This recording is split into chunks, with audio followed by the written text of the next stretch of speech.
जिल्हा नियोजन समितीच्या बैठकीच्या नियमांवरून दादाताई भिडले। निमंत्रित सदस्यांना बोलण्याचा अधिकार नाही अजितदादांचा दावा।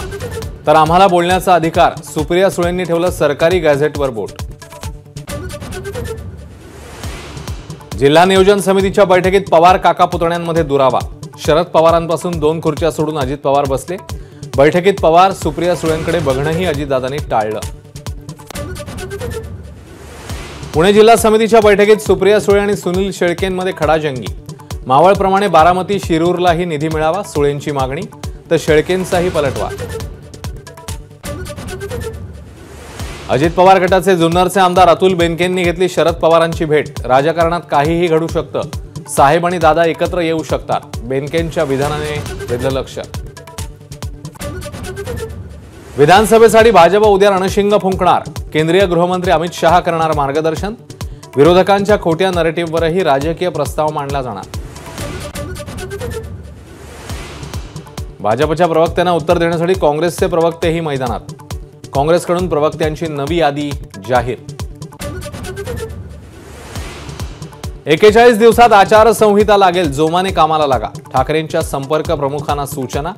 विधानसभेच्या पार्श्वभूमीवर ठाकरेंच्या शिवसेनेची शिवसंपर्क मोहीम।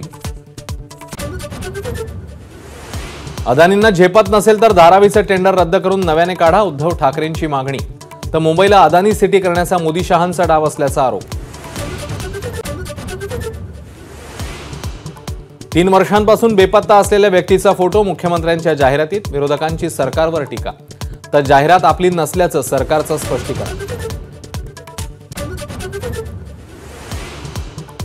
दरेकर लाड काहीही वरळतायत, त्यांच्यावर मराठे तुटून पडतील, मनोज जरांगेंची टीका। तर जरांगेंच्या डोक्यावरचं राजकारणाचं भूत उतरवणार, दरेकरांचा हल्लाबोल। 6 तासांच्या पावसामुळे नागपुरात दाणादाण, रस्ते वस्त्यांमध्ये शिरलं पाणी। पुराच्या वेढ्यातून अनेकांची सुटका। मला देखील सिनेमा काढायचा आहे, त्यात अनेकांचे मुखवटे फाटतील। धर्मवीर 2च्या ट्रेलर लॉन्च सोहळ्यामध्ये फडणवीसांची टोलेबाजी। धर्मवीर 2 चित्रपटाचा ट्रेलर लॉन्च। प्रसाद ओक यांचा गुरुपौर्णिमा विशेष परफॉर्मन्स। तर मंचावर जात शिंदेंकडून आनंद दिघेंना मानवंदना। सलमान खानची उपस्थिती।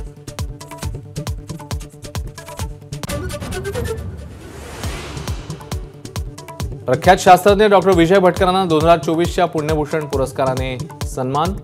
इन्फोसिसचे संस्थापक अध्यक्ष नारायण मूर्ती यांच्या हस्ते गौरव।